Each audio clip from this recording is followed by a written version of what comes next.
যারা মানুষের ভাষার নিয়মিত দর্শক তারা এতদিনে অন্তত এটা বুঝতে পেরেছেন যে যে তথ্যগুলোকে আপনাদের সামনে নির্ভরযোগ্য সূত্রের খবর বলে আমি উল্লেখ করি এই বিভিন্ন এপিসোডে, সেই সূত্রের খবরগুলি পরবর্তীকালে কতটা মিলে যায় সেটা তারা এতদিনে অন্তত সম্যক দেখছেন এবং বুঝছেন। আর যারা নতুন দর্শকবৃন্দ আছেন তারা পিছনের আমাদের যে সমস্ত এপিসোডগুলো আছে সেগুলোকে অবশ্যই একবার করে ঘটে যাওয়া ঘটনা এবং তৎকালীন সময়ের যে এপিসোডের যে টাইমিং সেটা দিয়ে একটু ক্রস চেক করে নেবেন। অবশ্যই তার মধ্যে উল্লেখ করা থাকবে ভোটের আগাম ফলাফল কি হতে পারে, যাকে বলা হয় এক্সিট পোল বলতে পারেন, ওপিনিয়ন পোল বলতে পারেন, যা কিছু প্রেডিকশনও বলতে পারেন। নমস্কার, মানুষের ভাষায় আপনাদের সকলকে স্বাগত। আমি প্রবীর রায়চৌধুরী আপনাদের সাথে। তাহলে আজকে কি নতুন সূত্রের খবর পাওয়া গেল? না, আগের এপিসোডে যে এপিসোডটাতে আপনাদেরকে বলেছিলাম যে গোটা পশ্চিমবঙ্গের একটি ভাইরাস স্ক্যান করার দরকার, যেমন আমরা কম্পিউটারে মোবাইলে অ্যান্টিভাইরাসের যে স্ক্যান করাই সেই স্ক্যানের কথা উল্লেখ করেছিলাম। যখন আমাদের কোনো রকম এই ধরনের ইলেকট্রনিক্স ডিভাইসগুলো অত্যাধুনিক, সেগুলো যখন তার মধ্যে কখনো কখনো বাগ থাকে, কখনো কখনো র্যানসামওয়্যার থেকে বিভিন্ন ধরনের ভাইরাসের সেখানে প্রবেশ ঘটে, তখন সেগুলো ম্যাল ফাংশন করে, মানে সেগুলো তার যা সঠিক আচরণ করা উচিত, যেভাবে চলা উচিত, সেগুলো তখন তারা চলে না।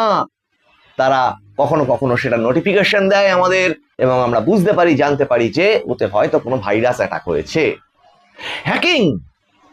হ্যাকিংও কিন্তু এই ধরনেরই আরো বিভিন্ন ধরনের অত্যাধুনিক কোড ব্রেকিং, হ্যাকিং, এই সমস্ত কৌশলের মাধ্যমেও কিন্তু এই একটি নির্দিষ্ট সুস্থ গতিতে চলা কোনো সিস্টেমকে বিগড়ে দেওয়া হয় এবং তথ্য লোপাট করা থেকে শুরু করে নানান ধরনের ঘটনাগুলি ঘটে, সেগুলো আপনারা জানেন, বিস্তারিত বলবার দরকার নেই। তাহলে পশ্চিমবঙ্গে কোন ভাইরাস স্ক্যানের কথা আমি বলেছিলাম আর কোন বাগের কথা আমি বলেছিলাম? বাগ মিন্স ওর মধ্যে বসে থাকা ছাড় পোকাকে, কারা, কোথায় কোথায় তারা আছে, সেগুলো নিয়ে বিস্তারিত এপিসোড এর আগে করেছি। আর একটা জিনিস পরিষ্কারভাবে শুধু দর্শকবৃন্দ আপনারাও অসংখ্য সমর্থন জানাচ্ছেন, সেটাই ভরসা। সেটা কি? একটা জিনিসে কোনো আপোষ নেই, দেশের সুরক্ষার জন্য মানুষের ভাষা চিৎকার করে যাচ্ছিল, চিৎকার করছে, চিৎকার করে যাবে। দেশের সীমান্ত সুরক্ষা, দেশের সুরক্ষা, এটা নিয়ে আমরা কথা বলব। এই যে ভোটটা হয়ে গেল, জাস্ট এর আগের এপিসোডটাতে তার যে ফলাফল সেটা নিয়ে আমরা প্রশ্ন তুলেছিলাম এবং বলেছিলাম যে ওই এপিসোডটাতে বলেছিলাম এই এপিসোডে সেটা আরেকটু বিস্তারিত আলোচনা করব। কি তার ফলাফল এটা দেখিয়ে দিয়েছে যে ৭,৭৮৩ মতো ভোট সেই শেখ জাহাঙ্গীর বা জাহাঙ্গীর শেখ পেয়েছে, বা স্বঘোষিত পুষ্পা পেয়েছে, যে নাকি ভোটের থেকে নিজেকে উইথড্র করে নিয়েছে, আমি আর খেলবো না, আমি লড়াইতে নেই। তাহলে সেই মানুষটাকে, যে ৪ নম্বর হয়েছে, যে নাকি একাধিপত্যে, যার একাধিপত্যে অন্য মানুষ ১৫ বছর ভোট দিতে পারেনি, বিজেপির প্রার্থী দেবাংশু পান্ডা তিনি ১.৫ লক্ষের বেশি ভোট পেয়েছেন, সিপিআইএম ৪০,০০০, কংগ্রেস ১০,০০০, এরকম ভোট পেয়েছেন। গত এপিসোডে সব বলেছি, কিন্তু প্রশ্নটা বারবার করে করেছিলাম ওই এপিসোডে যে এই ৭,৭০০ কারা, কেন? যে মানুষটা ভোট থেকে নিজেকে উইথড্র করে নিল, তাহলে কোন মোটিভে, কোন উদ্দেশ্যে, কিভাবে, কেন, কোন মানুষের কোন লজিকে আসে যে সেই মানুষটাকে তারা ভোট দিল? তাদের পিছনের উদ্দেশ্যটা কি? এর আগে আপনাদেরকে অনেকবার স্লিপার সেল, বিদেশি চক্রান্ত, বাইরের দেশের, শত্রু দেশের আমাদের এখানে এজেন্ট ঢুকিয়ে দেওয়া, তাদের কার্যকলাপ কি কি আছে, জাল নোট থেকে বিভিন্ন রকমের অস্ত্র ছড়িয়ে দেওয়া, বিভিন্ন রকম জঙ্গি প্রশিক্ষণ ছড়িয়ে দেওয়া, দিয়ে আমাদের দেশকে আনরেস্ট করা, বিভিন্ন রাজ্যগুলিকে আনরেস্ট করে তোলা, এগুলো অনেকগুলো এপিসোডে আমরা আলোচনা করেছি। এখন এই এপিসোডটাতে যেটা চিন্তার, সেই জিনিসটা আপনাদের কাছে বলছি। সেটা হচ্ছে এই ফলতার ফলাফল একটি বিচ্ছিন্ন ঘটনা নয়। এই যে ধরুন 80টার মতো সিট তৃণমূল কংগ্রেস যেখানে যেখানে জিতলো, এই মানুষগুলো, তার মানে অবশ্যই গণতান্ত্রিক পদ্ধতিতে অবাধ নির্বাচন হয়েছে, বলতেই পারেন যে কোনো মানুষ যে কোনো দলকে বেছে নিতে পারে, কিন্তু এরা তো তাদেরকে বেছে নিল যারা কারা সেই একটা কমিউনিটি দিয়ে আর একটা কমিউনিটিকে ঘিরে 1 সেকেন্ডে তাদের 12টা বাজিয়ে দিতে পারে, তাদেরকে সমর্থন করলো। শ্মশানের শান্তি বিচরণ করবে বলা মানুষটা দলটাকে সমর্থন করলো। বেরিয়ে মানে জেতার পরে কত রকম ভাবে মানুষকে পেটানো হবে, কি কিভাবে শোধ তোলা হবে, কার কার বাপ নাকি এসেও ঠেকাতে পারবে না, বিকেল 4টের পরে কিভাবে ডিজে বাজবে, এই সমস্ত কর্মকাণ্ডকে এই 80টা সিট যারা জেতালেন তারা সমর্থন করলেন। এটা নিয়ে তো দ্বিধাদ্বন্দ্ব থাকতে পারে না। প্রকাশ্য রাজনৈতিক মঞ্চে যারা প্রকাশ করে প্রচার করেছেন এই মতবাদ, এটাই তাদের প্রচার কর্মসূচি ছিল। তাহলে সেই কর্মসূচিকে বা সেই প্রচারকে যারা সমর্থন করেছেন তারাই সেই ক্যান্ডিডেটকে সেই জায়গায় সেই ক্যান্ডিডেটদের জিতিয়েছেন। এ নিয়ে কি কোনো তর্ক থাকতে পারে? তাহলে ওই কর্মসূচিগুলোকে তারা সমর্থন করেছেন। এবং তার মধ্যে খুব ইন্টারেস্টিংলি আমাদের চিকেন নেক সংলগ্ন যে আসনগুলো 3টি কি 4টি আসন, সেগুলোতে কিন্তু টিএমসির জয় যথেষ্ট দুশ্চিন্তার কারণ হয়েছিল। যদিও কেন্দ্র সরকারের হাই রোডগুলো, যে সমস্ত আমাদের হাইওয়ে আছে, সেগুলো কেন্দ্র সরকারের হাতে চলে যাওয়াতে খানিকটা ভরসা, আরো ভরসা যে রাজ্য সরকার যে ফেন্সিং এর ব্যবস্থা করেছে, ওই চিকেন নেক কেটে দেওয়ার পরিকল্পনা তাদের ভেস্তে গেছে মোট কথা। কিন্তু এই তথ্যগুলো তো অস্বীকার করে ফেলে দেওয়ার মতো তথ্য নয়। এবার যেটা শুরু হয়েছে সেটা স্বস্তির, ওই যে বললাম সূত্রের খবর ঠিক হয় কিনা দেখুন। মাননীয় শুভেন্দু অধিকারী মুখ্যমন্ত্রী, তিনি রাজ্যব্যাপী যত দপ্তর আছে এবং যত দপ্তরে যত কন্ট্রাকচুয়াল কর্মী কাজ করেন তাদের অডিটের নির্দেশ দিয়েছেন। সমস্ত পৌরসভা পঞ্চায়েত জুড়ে যেখানে যেখানে যত দপ্তর আছে। আর আমরা এটা পরিষ্কারভাবে জানি, মাননীয় মুখ্যমন্ত্রী শুভেন্দু অধিকারী ঘোষণা করেছিলেন যে হাওড়ার প্রশাসনিক বৈঠকের পরে সাংবাদিক সম্মেলনের করে মুখ্যমন্ত্রী তার ভাষণে বলেছিলেন, এই বক্তব্যে বলেছিলেন যে এই যে প্রসেস কন্ট্রাকচুয়াল কর্মীদের, এক একটা পৌরসভাতে 1500-1700 করে এই ধরনের কন্ট্রাকচুয়াল কর্মী ঢুকে বসে আছে, যার ওখানকার তথ্য তুলে ধরে তিনি বলেছিলেন 500, মিনিমাম 500 তারা পৌরসভাতে কাজই করতে আসে না। এখন এরা কারা? সুধী দর্শক বৃন্দ, এরা আপনি আমি আমরা সবাই জানি আশপাশ থেকে। এরা হচ্ছে তারা কাউন্সিলরের বউ অথবা কাউন্সিলরের স্বামী অথবা এই খুচরো নেতা, বড় নেতা, ছোট নেতা, মেজ নেতা, তার সমস্ত ভাই বোন, ভাগ্নে ভাগ্নী সমুদয়, যে যতটা পারো ঢুকে যাও ভিতরে। মাইনে, মোটা মাইনেটা তো চলে আসছে, কন্ট্রাকচুয়ালের মাইনেও তো সেটা কম নয়, আর সেটা তো বসে বসে পাওয়া যাচ্ছে। সেই সূত্রে যে পরিমাণ পশ্চিমবঙ্গের রাজস্ব ক্ষতি, আর ওই যে মাননীয় মুখ্যমন্ত্রী শুভেন্দু অধিকারী দেখিয়ে দিয়েছেন যে কি পরিমাণ রাজস্ব আয় আমাদের ক্ষতিগ্রস্ত হচ্ছিল শুধুমাত্র বীরভূমের একটি পাথরের থেকে, যেখানে রাজ্য সরকারের মাত্র কয়েকদিনে 2 কোটির বেশি রাজস্ব আদায় হয়েছে, যেখান থেকে 13 লক্ষ 14 লক্ষ টাকাও রাজস্ব আদায় হতো না। আর তারপরে রাজস্বের এই পরিমাণ ক্ষতি বলার থেকে বলা ভালো যে দান ছত্র, এটাও চলছিল। তাহলে সেই রাজ্যটার উন্নয়ন কোথা থেকে হবে? নতুন চাকরি কর্মসংস্থান সেখান থেকে হবেটা কি করে? পার্মানেন্ট নিয়োগ কোথা থেকে দেবে সে? আর তার সাথে যোগ করে রাখুন 8 লক্ষর বেশি কোটি টাকা ঋণ এই মুহূর্তে রাজ্যটায়, কিন্তু এই ডবল ইঞ্জিন সরকার কনফিডেন্ট যে সেই ঋণ অচিরেই শোধ করা যাবে যদি রাজস্বটা ঠিক মতো আদায় করা যায়। কিন্তু ভাইরাস স্ক্যানটা চালু হলো কাদের জন্যে? এদের জন্যে। এর সাথে যে সমস্ত দুর্নীতিগ্রস্ত অফিসার থেকে শুরু করে যে সমস্ত কর্মীবর্গ আছেন, শুধু কন্ট্রাকচুয়াল না, যারা বিভিন্ন রকম অসৎ উপায় অবলম্বন করেছেন এবং বিভিন্ন রকম দুর্নীতির সঙ্গে জড়িত, তারাও এই স্ক্যানের, অ্যান্টিভাইরাস স্ক্যানের মধ্যে কিন্তু পড়ছেন।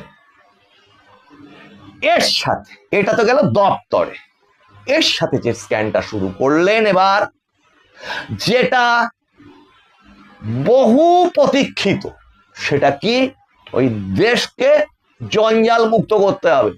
সুপ্রিম কোর্ট বলেছিল এই দেশটা, এসআইআর মামলার একটা পর্যবেক্ষণে বলেছিলেন যে এই দেশটা ধর্মশালা হতে দেওয়া যায় না। এই দেশে আসবো, এই দেশে খাবো পরবো, আর এই দেশকে ধ্বংস তাণ্ডব লীলা দেখিয়ে দেবো, এটা হতে দেওয়া যায় না। কাজেই ডিটেক্ট, ডিলিট এ দুটো হয়ে গেছে। এবার ডিপোর্ট। বাট সেই ডিপোর্টটা কি শুধু পশ্চিমবঙ্গের?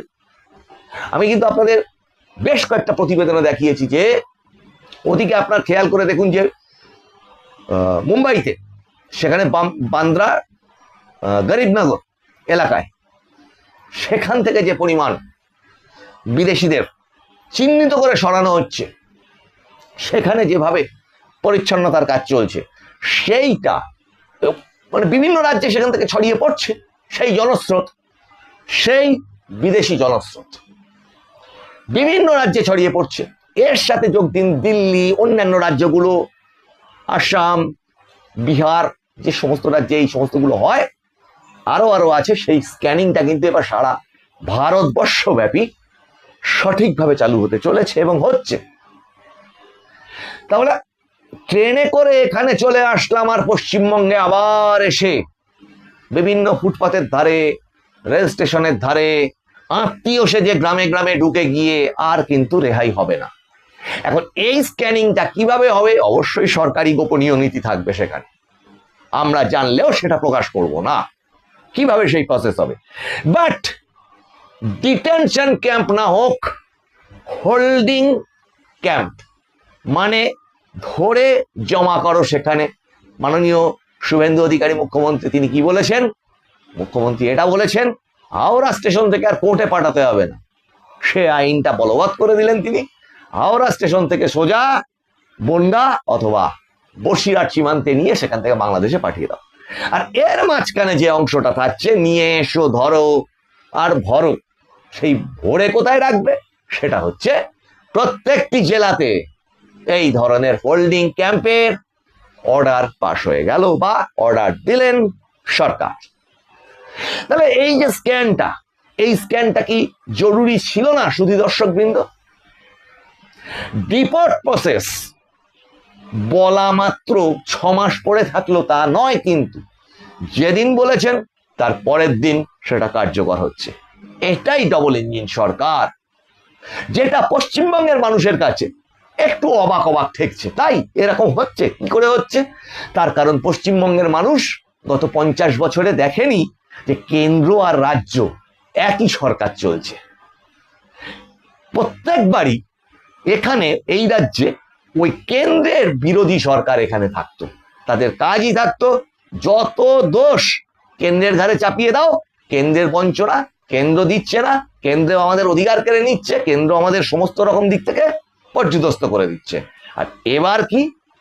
এবার মাননীয় মুখ্যমন্ত্রী এই প্রথম যিনি দিল্লি সফর করে আসলেন, প্রধানমন্ত্রী সহ অন্যান্য মন্ত্রীদের সঙ্গে দেখা করলেন, স্বরাষ্ট্রমন্ত্রী অমিত শাহ এবং প্রতিরক্ষা মন্ত্রী রাজনাথ সিং সহ রাষ্ট্রপতির সঙ্গে আরো বিভিন্ন দপ্তরের সঙ্গে যে মিটিংটা করলেন, এটা কি? এখানে দেশের যে সরকার, সেই দেশের সরকারই এখানে চলছে, রাজ্যে চলছে। সুফলটা কি? দেশের কেন্দ্রীয় সরকারের দেশের প্রতি যে নির্দিষ্ট নীতি, সেই নীতি প্রয়োগে কোনো বিলম্ব বা অনুমতি বা বাধা প্রতিবাদের সম্মুখীন এই রাজ্যকে আর হতে হচ্ছে না।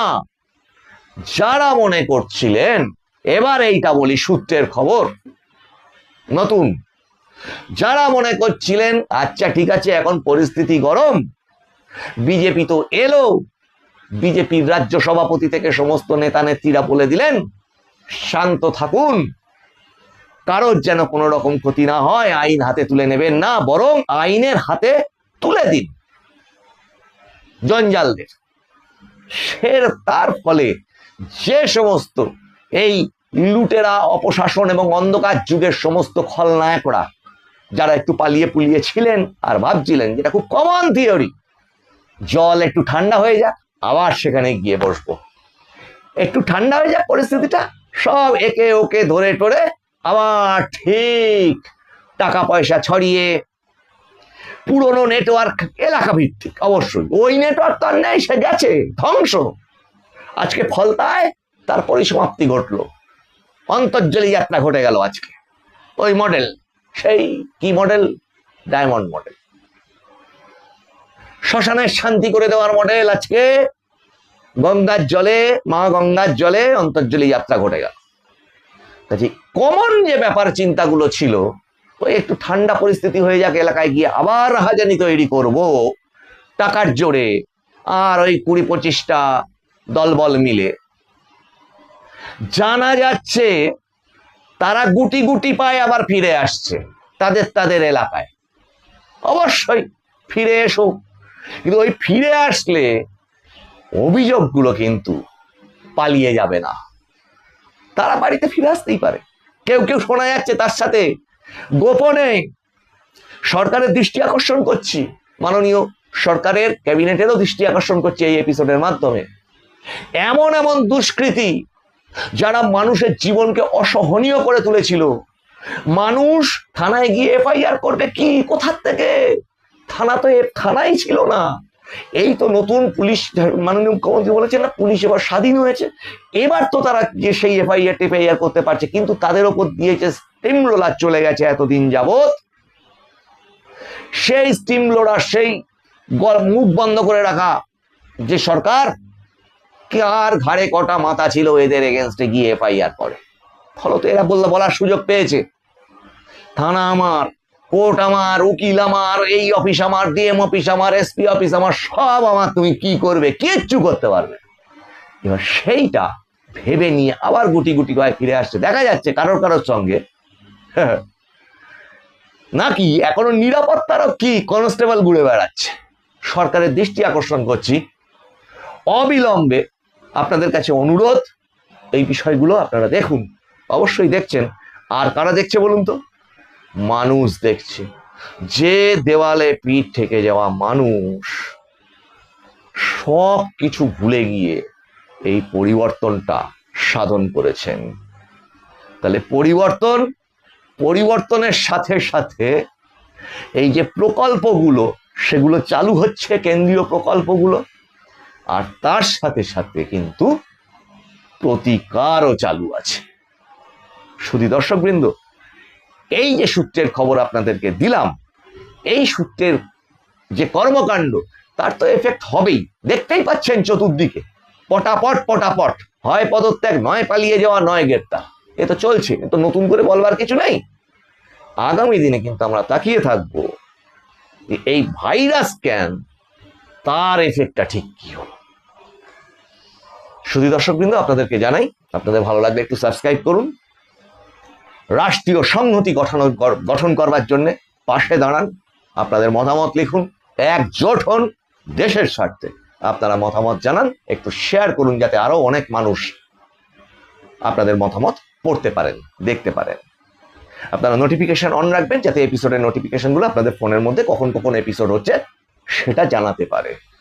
আপনাদের সঙ্গে আবার দেখা হবে সামনের এপিসোডে। আপনারা নজর রাখুন মানুষের ভাষা পর্দায়। মানুষের ভাষা, সবার মনের কথা বলে। নমস্কার।